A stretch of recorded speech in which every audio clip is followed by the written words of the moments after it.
Ve l'avevo anticipato già da un po' di tempo che avrei dovuto cambiare computer. Beh, oggi andremo ad assemblare la mia nuova build.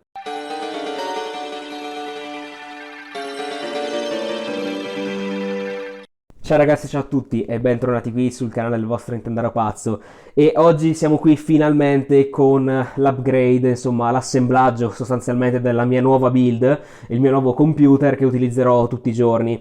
Sì, era abbastanza nell'aria perché ve l'avevo anticipato già in qualche video passato, soprattutto poi nel video sul Ryzen 7 3700X, che è stata la mia CPU veramente fino a questo momento. Insomma siamo andati a vedere tutti i test e quant'altro, proprio perché così ecco ho una base di riferimento per capire quanto sto facendo un upgrade passando alla nuova piattaforma che avrete già intravisto. Insomma, si tratta del socket AM5. Ma non c'è stato un upgrade solo dal punto di vista delle prestazioni dure e pure, perché se vedete queste scatole di cartone grezzo qua sul tavolo vuol dire che c'è lo zampino dell'azienda Endorfi, che è stata così gentile da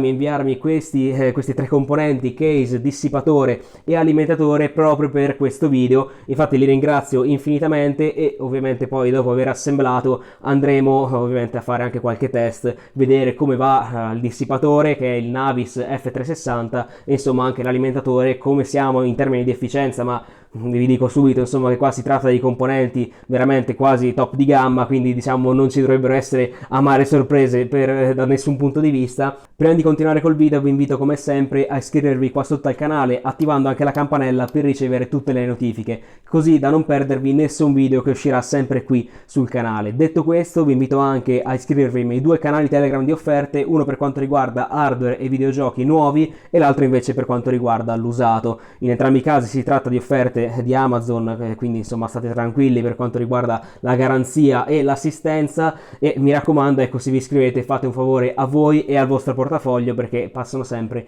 delle bellissime offerte. Prima però di continuare con il video vi invito ovviamente a seguirmi anche su Instagram e sul mio canale di TikTok, anche lì per rimanere sempre aggiornati, per non perdervi nessun video breve, short come li volete chiamare, che usciranno insomma anche su queste altre piattaforme. Detto questo, direi che ora possiamo tornare alla scelta delle componenti.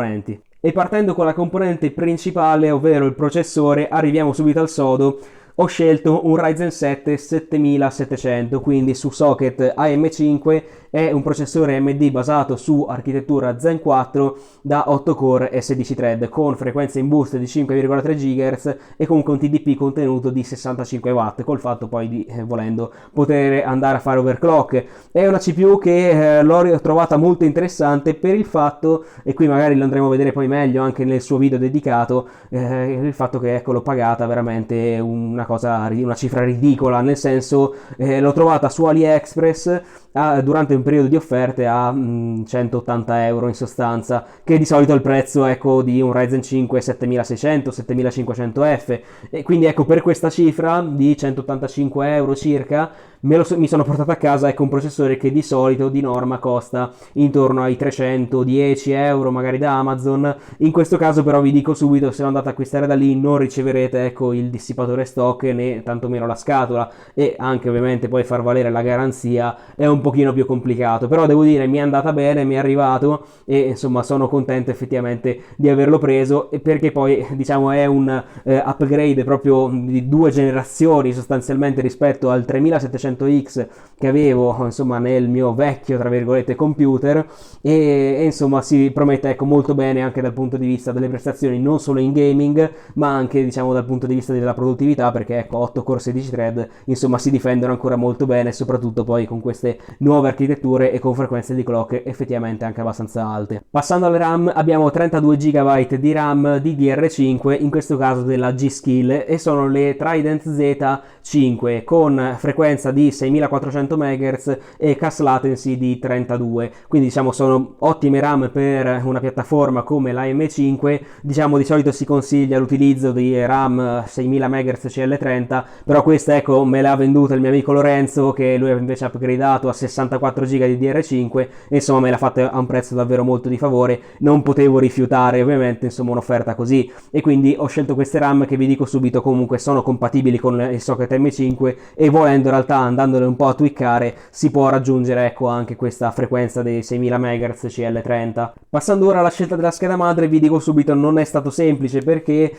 diciamo avevo diverse esigenze che volevo soddisfare e in sostanza ecco il socket M5 sapete non è neanche così economico, effettivamente modelli di fascia medio bassa comunque partono intorno ai 150 euro, 130, e quindi figuriamoci una scheda madre che insomma sia completa come questa qui che insomma è una X670 Extreme della ASRock, in particolar modo è la Steel Legend, e questa effettivamente vi viene a costare un 300 euro, diciamo cifra che ho voluto spendere comunque perché ho detto insomma nel senso in futuro col fatto che il socket M5 comunque verrà supportato per almeno qualche altra generazione, ho detto non si sa mai che magari vado a cambiare processore, ne prendo uno particolarmente energivoro, potente, quello che volete, e magari la scheda madre che ho preso prima non riesce a reggermelo, oppure ecco ho visto tanti esempi magari diverse B650 che potevano andare bene ma poi avevano nel retro ecco un input output veramente ridicolo con pochissime USB 3.0, 3.2 e appunto magari ecco neanche il wifi, quindi ho detto cosa feature che magari può essere utile, non si sa mai, ecco magari anche per il Bluetooth, e quindi diciamo sì, sono tante piccole cose che poi effettivamente se andate a sommarle vi fanno un po' di differenza, e quindi ecco ho deciso di investire questi soldi su questa scheda madre. Per quanto riguarda l'SSD anche qui diciamo ho fatto un upgrade perché sono passato dal Silicon Power UD90 al Silicon Power XS70. Tra l'altro ultimamente purtroppo i prezzi degli SSD stanno risalendo e stanno salendo abbastanza, e quindi diciamo mi sono deciso a comprarne uno che appunto è un ottimo SSD 4.0 con velocità di 7300 MB in lettura e 6008 in scrittura. È il modello da 2 tera e arriva già con il suo dissipatorino incluso, e insomma dovrebbe essere ecco un SSD veramente molto molto buono. E finendo con gli SSD ho anche ecco questo SSD SATA della SanDisk Ultra 2, che è un SSD vecchissimo, ha 10 anni, da 480 GB, e credo adesso insomma mi passerò i dati sostanzialmente sull'SSD che utilizzavo fino a poco tempo fa, cioè l'UD90 da 2 tera sempre della Silicon Power, e insomma questo qui lo riserverò magari per qualche altra build. Per quanto riguarda poi la scheda video abbiamo la RTX 3090 che già avrete visto insomma sia in un video dedicato, e poi ecco per quanto riguarda i benchmark delle CPU che abbiamo visto negli ultimi mesi insomma ho utilizzato sempre questa scheda per diciamo vedere fin dove arrivano, ed è la scheda insomma che mi ha venduto il mio amico Lorenzo perché lui è passato alla 4090, scheda che tra l'altro che abbiamo visto anche qui sul canale diversi mesi fa, e insomma questa 3090 diciamo mi accompagnerà ancora per un bel po' perché non ho intenzione di fare altri upgrade lato video, se non appunto ecco non mi trovo qualche offertissima sull'usato, qualche errore di prezzo così, non credo di andarla a cambiare presto perché diciamo dal punto di vista prestazionale ancora è una scheda, abbiamo visto anche nel suo video dedicato, che ancora diciamo va molto molto bene. Passando poi a un'altra componente diciamo tra virgolette potremmo dire secondaria, ma in realtà comunque diciamo se siete appassionati fa molto piacere, è la scheda audio, che questa è una Creative Sound Blaster Z SE, scheda che in realtà avevo già nel mio vecchio PC, quindi è una delle poche componenti che mi sto portando dietro dall'altro computer, ed è appunto una scheda audio su interfaccia PCI Express 1x che diciamo mi serve ecco diciamo per avere una pulizia nell'audio, un volume anche diciamo boostato rispetto al normale, con le cuffie che sono le HPG K271 Mark II, diciamo cuffie più che da gaming, da studio e da registrazione, con cui mi trovo effettivamente molto bene. E per finire con le componenti che mi ha inviato Endorphy,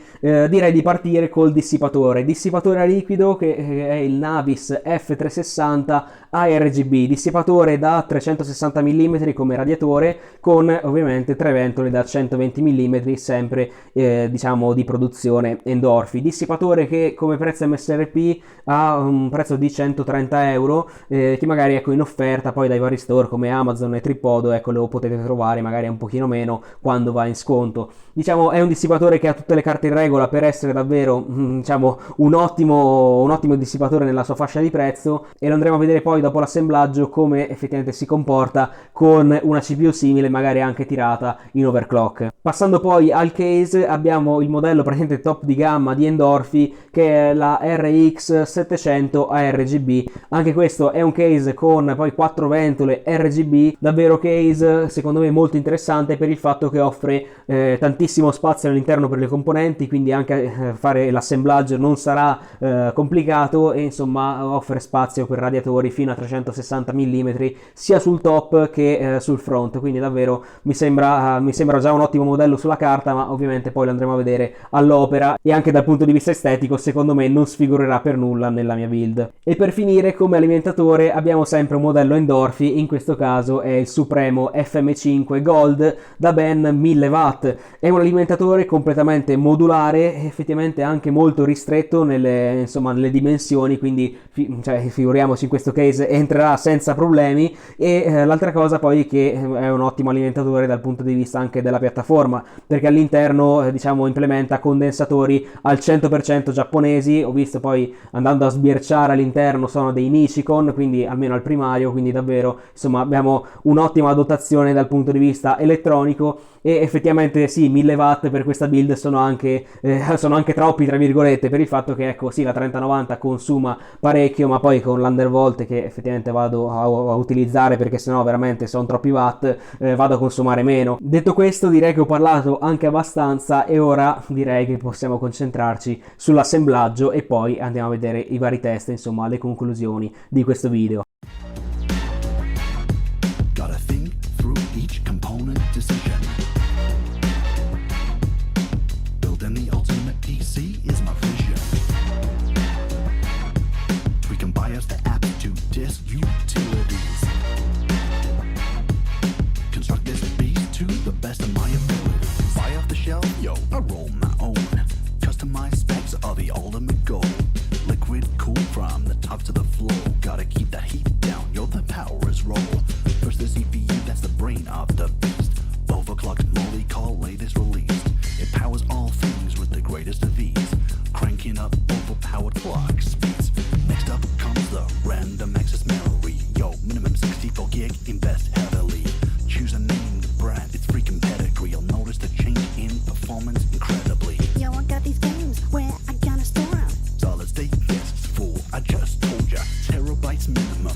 Told you that the stuff was serious. Whole thing cool with external water system. If there were better choices, yo, I must have missed them. Fill the case up with LED.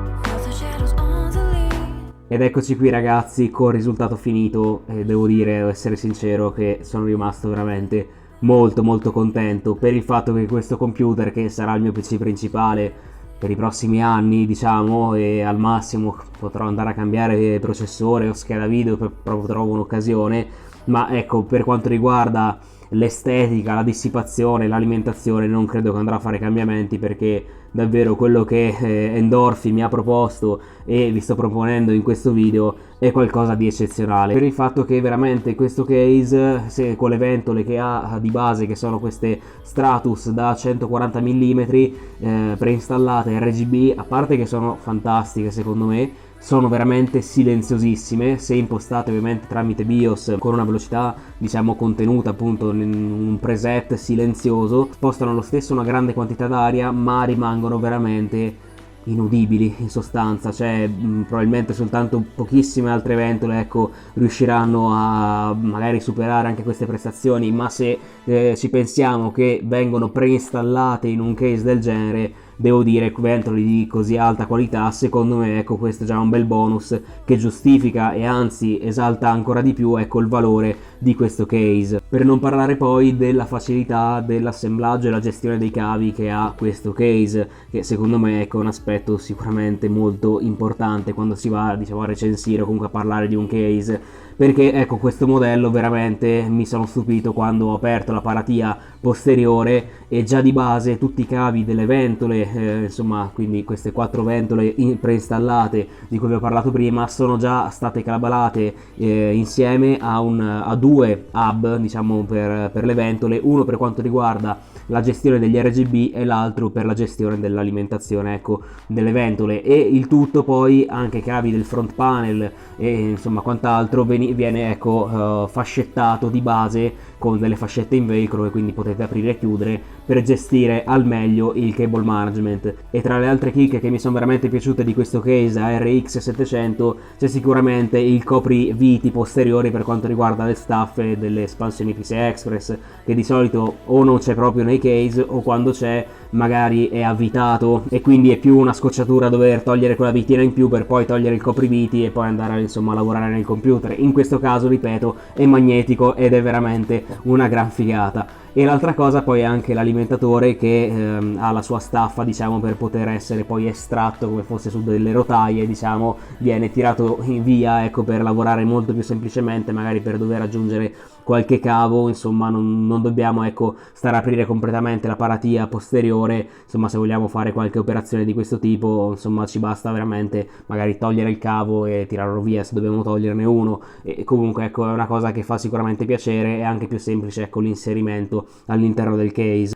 Quindi per concludere il discorso riguardo a questo Endorphi ARX 700 ARGB, davvero è un case che vi consiglio veramente tanto. Se avete questo budget e magari anche se puntate a case magari di solito più sull'80 di euro, 75, 80, 90, cioè secondo me ragazzi vi conviene spendere anche questi 20-30 euro in più, perché vi ritrovate un prodotto veramente di ottima qualità, anche i materiali insomma sono ottimi, con delle ventole di ottima fattura e veramente ecco è un case, cioè, per me sarebbe praticamente il case definitivo, perché potete installare schede video, vedete la 3090 quanto spazio volendo può avere ancora, e diciamo la gestione dei cavi è veramente ottima, insomma vi offre spazio per radiatori comunque da 360 sia sul front che sul top, quindi davvero secondo me è un case che per il prezzo che costa è un best buy davvero, quindi non posso far altro che consigliarvelo e trovate volendo qua sotto i link nella descrizione se volete acquistarlo. Per quanto riguarda l'alimentatore invece, come vi ho già anticipato, io difficilmente andrò a sfruttare questi 1000 watt che ha a disposizione questo alimentatore, che poi in realtà sono anche un pochino di più, conoscendo ecco la bontà della piattaforma che c'è alla base, che è diciamo frutto della collaborazione tra Endorphi stessa e insomma l'OEM Sama, che ha prodotto appunto tanti alimentatori anche per quanto riguarda ITEC, sempre di ottima qualità, e in questo caso come abbiamo visto già prima ci ritroviamo con un alimentatore con condensatori totalmente giapponesi e una compattezza che per un modello del genere di questa classe veramente è qualcosa di eccezionale. Per quanto riguarda l'efficienza io sono andato a fare dei test che diciamo come accuratezza ovviamente dipende io ho usato un consumometro veramente da 18 euro sostanzialmente preso su Amazon per vedere quanto fosse ecco l'assorbimento alla presa, e poi facendo due calcoli anche qui un po' a occhio, siamo andati a vedere ecco quant'era il consumo diciamo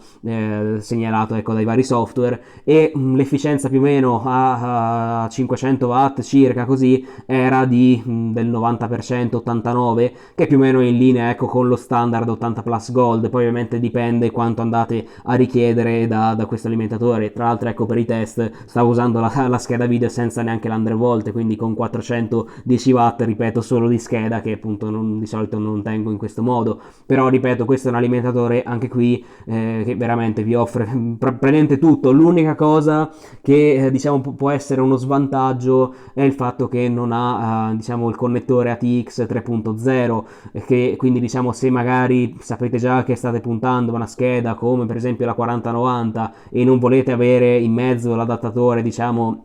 che da 4-8 pin vi fa questo connettore 16 pin, vi dico magari ecco potete trovare un altro alimentatore sempre su questa fascia di prezzo. Però se appunto non avete intenzione di prendere una scheda del genere, appunto avete un sistema un po' più vecchio, ma anche appunto con una scheda AMD, per dire la stessa 7900 XTX non ha questo tipo di connettori e ha i classici 8 pin, ecco con un alimentatore del genere veramente andate super tranquilli. E anche qui è un modello che per il prezzo a cui viene offerto, che è intorno ai 150 euro di MSRP, poi attualmente su Amazon sta a 160, devo dire se ne avete l'esigenza ve lo consiglio anche questo veramente molto caldamente. Se ovviamente ecco non avete esigenza di un wattaggio così elevato, magari considerate anche ecco il modello da 850 watt o anche da 650 watt, visto che si basano sempre sulla stessa identica piattaforma. E per finire col dissipatore Navis F360 RGB, anche qui devo essere sincero, sono rimasto molto contento dalle sue prestazioni,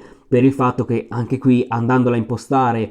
con una velocità delle ventole della pompa diciamo silent come viene indicato nel BIOS, che quindi potremmo dire siamo intorno ai 600-800 rpm per quanto riguarda la velocità delle ventole, quindi veramente una velocità abbastanza bassa,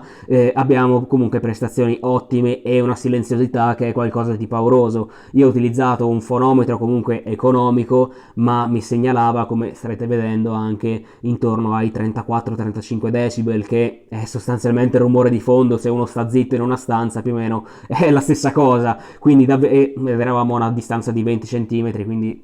più o meno come quando state insomma al computer alla postazione. Veramente anche sotto carico, cioè, giustamente facendo i test non è che li si fa a stock senza far niente. Ho utilizzato il Ryzen 7 a 5.2 GHz con un voltaggio di 1.175 volt, e quindi diciamo il consumo era intorno ai 110 watt, quindi non elevatissimo, per carità. La temperatura era sui 75 gradi, ma ripeto la velocità delle ventole era come quella in idle, che ripeto è comunque veramente bassissima e praticamente inudibile. Quindi anche per questo dissipatore io non posso che parlarvene bene, perché effettivamente i dati dicono questo, nel senso che veramente è un dissipatore che per quello che costa effettivamente sui 120-130 euro,